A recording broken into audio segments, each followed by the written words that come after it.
Potatoes ou कोई Yes, भी? sir.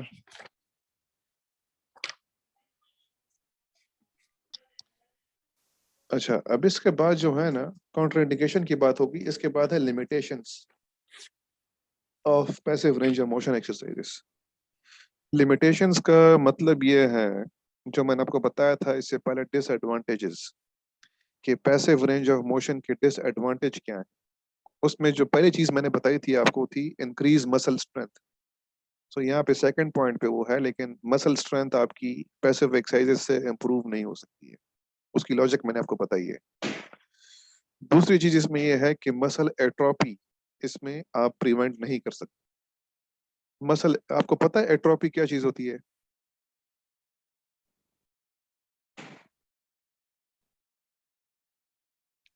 Hello, muscle size reduce होता है सर इसमें। हाँ, मसल एट्रोपी आप इसमें क्या कहते हैं खत्म नहीं कर सकते। एक चीज तो इसमें मसला या प्रॉब्लम ये है, मसल एट्रोफी को आप खत्म नहीं कर सकते। और तीसरा ये है assist circulation as active exercises. मतलब ये है कि ब्लड सर्कुलेशन जितनी एक्टिव एक्सरसाइजेस के थ्रू इंप्रूव होती हैं उतनी पैसिव एक्सरसाइजेस के थ्रू इंप्रूव नहीं हो सकती। ये दो तीन इसके लिमिटेशंस हैं या नुकसानात हैं। लेकिन जिस कंडीशन में एक्टिव एक्सरसाइज नहीं हो सकती तो आपके पास और कोई ऑप्शन ही नहीं होती इसके अलावा, आप लोगों ने आपने यही कराना होता है। अब आगे आते हैं स्लाइड नंबर 6 की तरफ। ठीक है, स्लाइड नंबर 6 में आपके पास है classifications of passive exercise. So classification of passive exercise के अंदर क्या है? एक्सेसरी मूवमेंट्स हैं, मैंने आपको बताया अभी क्या होता है ये। फोर्स पैसिव मूवमेंट्स है और कंटिन्यूस पैसिव मूवमेंट्स है। आपको इन तीनों के बारे में कॉन्सेप्ट क्लियर है, इन तीनों चीजों का? Yes, sir. Yes sir. तो मैं आप लोगों को खैर फिर भी दोबारा से मैं ये बताता हूँ कि इन तीनों में क्या होता है। पहली चीज जो है इसमें है रिलैक्स्ड पैसिव मूवमेंट्स, या इसको आप रिलैक्स्ड पैसिव मूवमेंट्स भी कह सकते हैं और आप इसको एक्सेसरी मूवमेंट्स भी कह सकते हैं। ठीक है, डेफिनेशन क्या है? These are movements perform accurately, rhythmically and smoothly by the physiotherapist through available range of motion. यानी जितना भी रेंज ऑफ मोशन है उसमें आप मूवमेंट करा रहे हैं पैसिवली, उसको रिलैक्स्ड पैसिव मूवमेंट भी कहते हैं और एक्सेसरी भी कहते हैं। The movements are performed in the same range and direction as active movements. समझ आ रही है बात की? The joint is move through the free range and within limits of pain. वही बात है कि आपके पास एक पेशेंट है, उसमें फुल रेंज ऑफ मोशन है लेकिन वो मूवमेंट नहीं कर सकता, तो आप अगर फुल रेंज ऑफ मोशन पे मूवमेंट करवा रहे हैं, वो रिलैक्स पैसिव मूवमेंट है या एक्सेसरी पैसिव मूवमेंट है? ठीक है ना, क्लियर है ये चीज?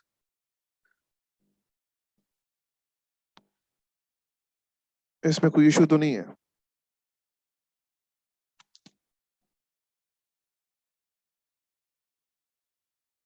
Hello, No, sir. ठीक है। अच्छा, अब इसके बाद है principles of relax passive movements या एक्सेसरी मूवमेंट्स। ये आप कैसे करते हैं? पहले तो ये है रिलैक्सेशन। रिलैक्सेशन का मतलब है select a suitable starting position, ensure comfort and support for both patient and physiotherapist through movements. आपने स्टार्टिंग पोजीशन एक ऐसी लेनी है जिसमें आप भी कंफर्टेबल हैं और आपका क्या कहते हैं पेशेंट भी कंफर्टेबल हो।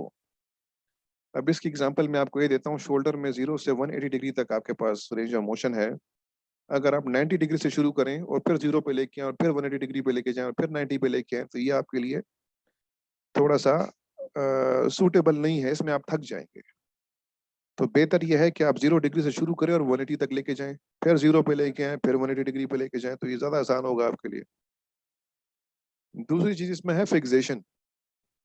Good fixation for proximal and distal joint by physiotherapist to ensure that the movement is localized to the movable joint.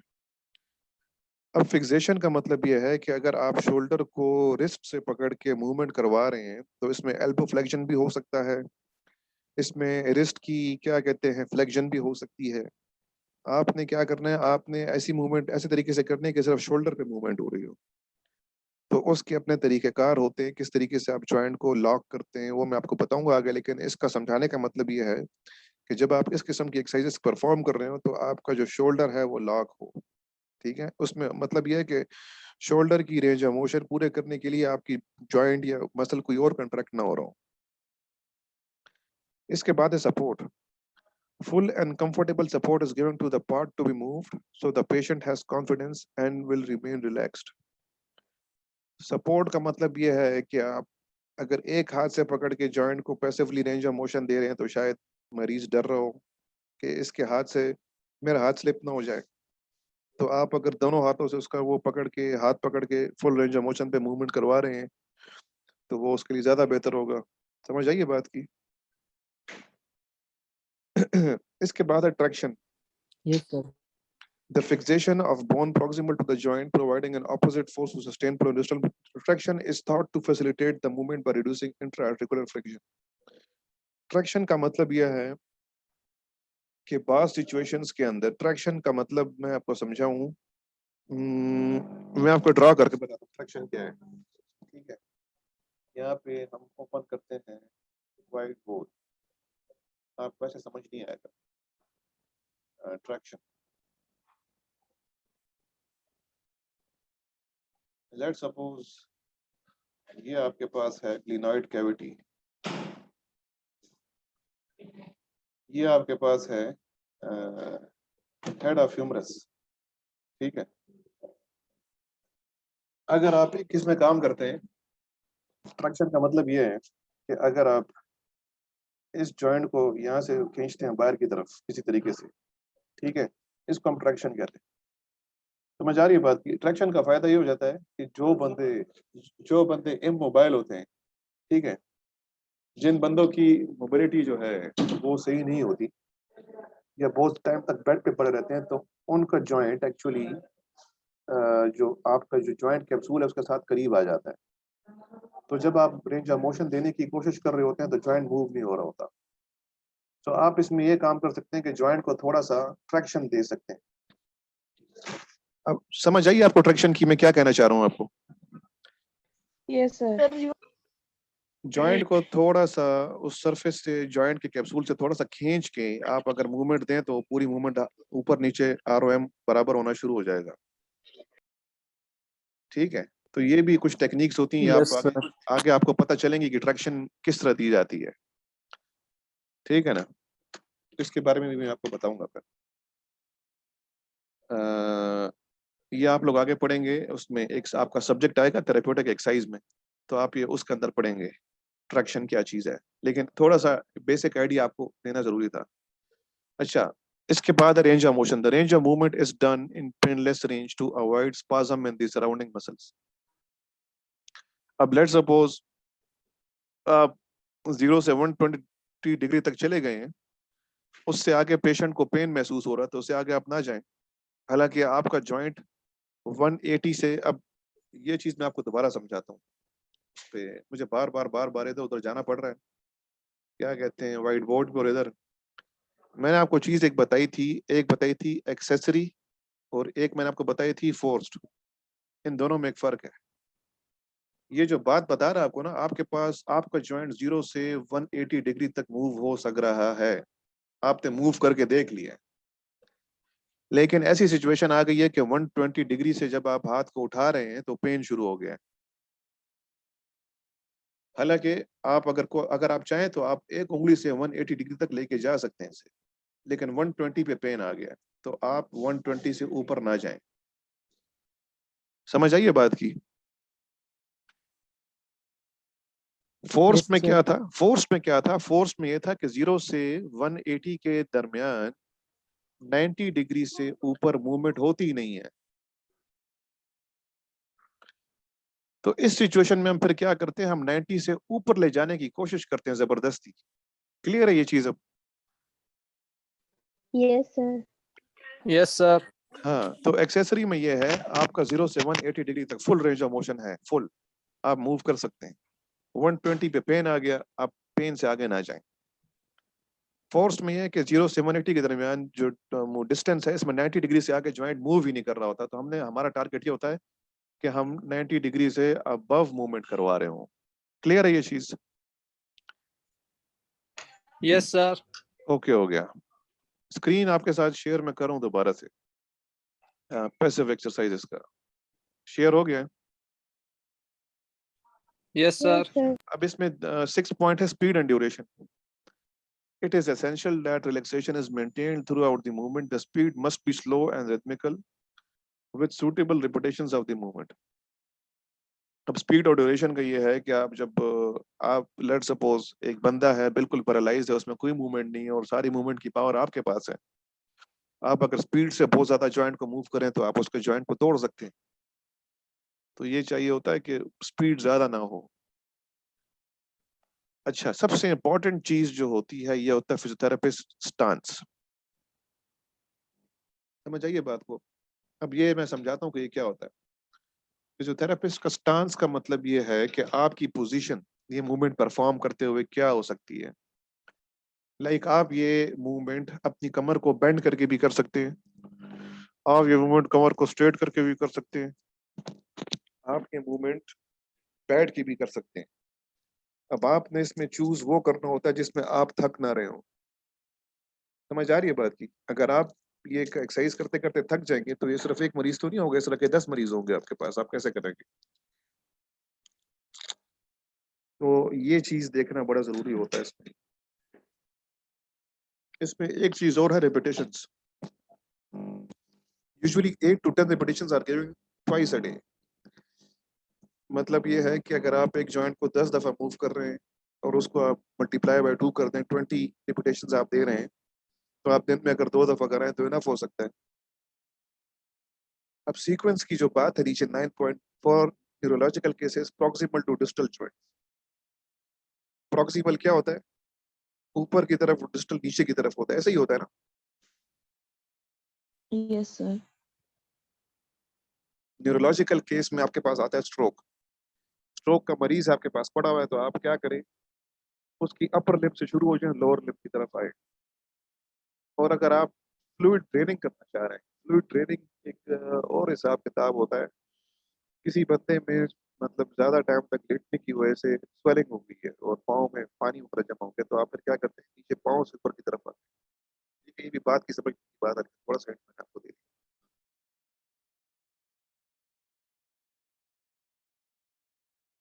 अच्छा, अब फोर्स पैसे मूवमेंट की बात है। An exercise performed on a subject by a partner who exerts an external force not only to produce a passive movement of a joint. अब दूसरा point क्या है? The partner presses the joint into end position, end of the range, while the subject's muscles that normally carry out movements are completely relaxed. वही कहानी है, आपका joint 180 तक move कर रहा है, बट बिकॉज ऑफ कंट्रैक्शन उसकी जो एंड पोजीशन है या एंड रेंज है वो 90 डिग्री है, आप उससे आगे मूव करते जाएं। अब इसमें एक चीज है, there is a danger of over extension beyond the range of movement and damage to the joint if exercise is not carried out carefully. अब फोर्स प्लस मूवमेंट में अगर आपकी कोशिश ये है कि 90 डिग्री से अबव आप जाएं, अगर आप ज्यादा जोर दे दें तो शायद मसल टियर हो जाए या जॉइंट डिसलोकेट हो जाए, जिसमें आपने बड़े आराम आराम से स्लो स्लो मूवमेंट दे रही होती है।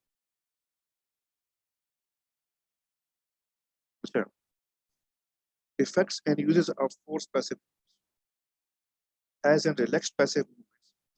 Same effect and uses, but especially increasing the limiting range of। अब इन दोनों में फर्क क्या है? दोनों के फायदे सेम हैं, पर फोर्स मूवमेंट से क्या होता है, रेंज ऑफ मोशन इंक्रीज होती है। इसकी समझ आई भी है ना आप लोगों को? Yes, sir. Yes, sir. तो ये बड़ी टेक्निकल किस्म की बात है। रेंज ऑफ मोशन इसमें ज्यादा इंप्रूव होगा, ये अगर आपसे पूछा जाए, क्वेश्चन पूछा जाए या उसमें, तो ये याद रखना है कि फोर्स पैसिव मूवमेंट जो है ये ज्यादातर काम इसका हमारा लेना देना रेंज ऑफ मोशन के साथ। 180 डिग्री रेंज ऑफ मोशन है, 90 पे जॉइंट लॉक हो गया, स्टक हो गया, इससे आगे हमने लेके जाना है, रेंज ऑफ मोशन 180 तक लेके जाना है। ठीक है, तो ये चीज आपको पता होनी चाहिए। अच्छा, इसके बाद है continue passive motion. a continuous passive motion device. अब ये mechanical passive exercise है.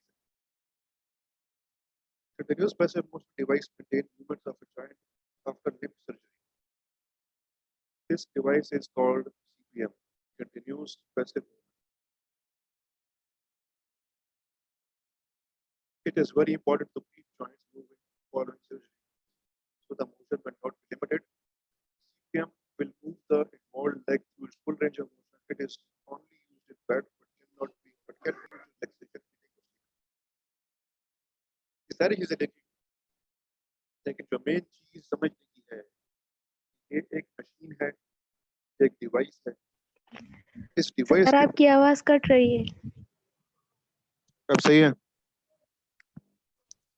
सीपीएम में ये चीज थी कि सीपीएम के बारे में बता रहा था कि जो सीपीएम है ये एक मशीन है, एक डिवाइस है. डिवाइस के थ्रू पैसिव एक्सरसाइज हो रहे हैं. अब वो सर्जरी के बाद आप करना चाहो, आप नॉर्मली भी करवाना चाहो, इससे फायदा ये हो जाएगा कि आप नहीं थकेंगे, मशीन एक्सरसाइज करवा रहा होगा. सिंपल चीज. इसके फायदे सेम हैं जो एक्सेसरी और फोर्स्ड के हैं. अब पहला क्या है? डिक्रीज कॉम्प्लिकेशन ऑफ इमोबिलाइजेशन, जो कि कंट्रक्चर था. Decrease post operative complication and pain. improve recovery rate and range of motion.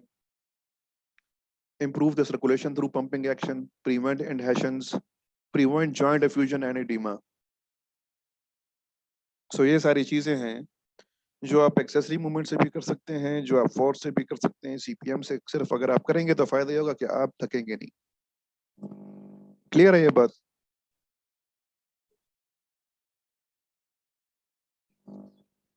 क्यों नहीं?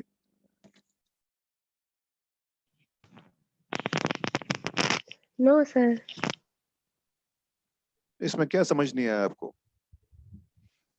सर जरा दोबारा बताएं. क्या मैं बताऊं सर ये दोबारा आपको? पिछले स्लाइड बताओ सर. क्या चीज? सर ये पिछले वाला स्लाइड, उसमें आवाज नहीं आ रही थी, आवाज सही नहीं आ रही थी सर. अच्छा, मैं ये बता रहा था कि कंटिन्यूस पैसिव मोशन जो डिवाइस है, ये एक मशीन है जो पैसिव एक्सरसाइज करवाती है आप पे. ठीक है. यहाँ पे मैंने बताया था आपको कि यहाँ पे इसकी डेफिनेशंस वगैरह लिखे हुए हैं. ठीक है. लेकिन फर्क इसमें ये है कि फोर्स्ड पैसिव एक्सरसाइज हो गया या एक्सेसरी पैसिव एक्सरसाइज हो गया या सीपीएम हो गया. ने फर्क किया है कि फोर्स्ड एक्सरसाइज या एक्सेसरी पैसिव एक्सरसाइज आप कर रहे होते हैं खुद से अपने हाथ से, और कंटिन्यूस पैसिव मोशन एक मशीन है, डिवाइस है जिसके थ्रू पैसिव एक्सरसाइज हो रहे हो. Yes sir. तो आप उस मशीन के थ्रू भी पैसिव एक्सरसाइज कर सकते हैं और आप खुद भी कर सकते हैं. ठीक है. Yes sir. बाकी इसके फायदे, इसके नुकसानात बिल्कुल सेम टू सेम वैसे ही हैं जैसे फोर्स के होते हैं या एक्सेसरी के होते हैं. समझ आ गई है? Yes sir. बस एक फर्क बीच में ये होता है कि वो आप खुद से कर रहे होते हैं और ये मशीन कर रही होती है. अब इसका फायदा ये है कि अगर आप एक्सेसरी एक्सरसाइज या फोर्स पैसिव एक्सरसाइज आप कर रहे हैं तो आप थक जाएंगे 1 घंटे के बाद.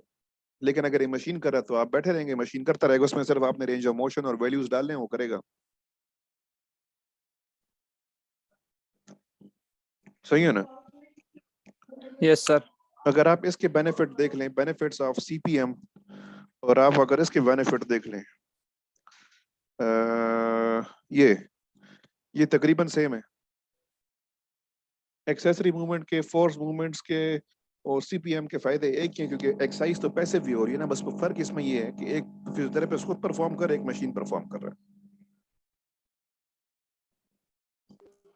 Yes sir. ठीक है. लेकिन ज्यादातर जो सीपीएम हो रहा होता है वो आफ्टर सर्जरी हो रहा होता है. सर्जरी जब हो जाती है, सर्जरी हो जाने के बाद सीपीएम मशीन को इस्तेमाल किया जाता है ज्यादातर केसेस में. समझ आइए? Yes sir. Yes sir. हालांकि आप सर्जरी के बाद खुद से भी कर सकते हैं, लेकिन सर्जरी के बाद हम सीपीएम मशीन इसलिए इस्तेमाल करते हैं क्योंकि इसका रीजन ये होता है कि आपको डिग्रीज का समझ नहीं आ रहा होता. 44 हर जो सर्जरी होती है ना, उसकी बाद एक खास डिग्री तक आपने मूवमेंट करनी होती है। लेट्स सपोज नी सर्जरी जब होती है, नी सर्जरी लेट्स सपोज हो जाए, नी सर्जरी के बाद आपने ऑपरेशन के बाद नी को क्या कहते हैं 40 डिग्री तक मूव करना होता है। तो आपको अपनी नेकेड आई से समझ नहीं आ रहा होता कि ये 40 डिग्री रेंज ऑफ मोशन है या नहीं है। अगर आप बहुत ज़्यादा एक्सपर्ट हैं तो आपको शायद समझ आ रही हो, लेकिन अगर आपको समझ नहीं आ रही होती तो आप उसका माउस मशीन में रख देते हैं और उस पर लिख देते हैं 40 डिग्री। तो वो 40 डिग्री जैसे पूरे हो जाते हैं, मशीन उसके ऊपर नहीं जाती। समझ आ रही है बात? Yes sir. अच्छा, अब इसमें जो पॉइंट्स लिखे हुए हैं इसमें क्या है? Therapist adjust device fit before surgery, CPM is used right after the surgery. Therapist has to give instructions and monitor how to use the device. Yes, CPM sir. is allowed to set at 45 degree of motion right after surgery. Generally, motion is allowed to be increased 15 degrees a day. अब आप मुझे बताएं, अगर ये machine ना हो और आप किसी ऐसे बंदे के पास जाएं जिसका ऑपरेशन हुआ हो कल और आज वो वार्ड में एडमिट, आपको बताया जाए 45 डिग्री की एक्सरसाइज कराओ और हर दिन 15 डिग्री इंक्रीज करो, तो आप देखने से अंदाजा नहीं लगा सकते कि मेरी ये भी जो रेंज है 45 डिग्री है, 15 डिग्री इंप्रूव हो जाएगी तो 60 डिग्री कितनी रेंज में आएगा, ये आपको वो मशीन कर रहा होगा आपके लिए, ठीक है ना, और एक्यूरेटली कर रहा होगा। Yes. तो ये जो है आपका आज का लेक्चर था पैसिव एक्सरसाइज का। आई होप आप लोगों को उसकी समझ आई होगी। जी sir. Yes, yes sir. Sir. मैंने कोशिश की है कि ऑनलाइन में समझ नहीं आती, लेकिन आपको ऑनलाइन में भी कुछ ना कुछ तरीके से समझाएं। तो अगर अभी भी आपको समझ नहीं आई है तो आप मुझसे पूछ सकते हैं बात, ठीक है? Okay, sir. लेकिन मैं आपसे एक बात ये करना चाहता हूँ कि आप लोग नेक्स्ट टाइम जो है ऑन टाइम जो क्लास का आपका है उसमें आया करें। बाज लोग बहुत लेट आए हैं। ओके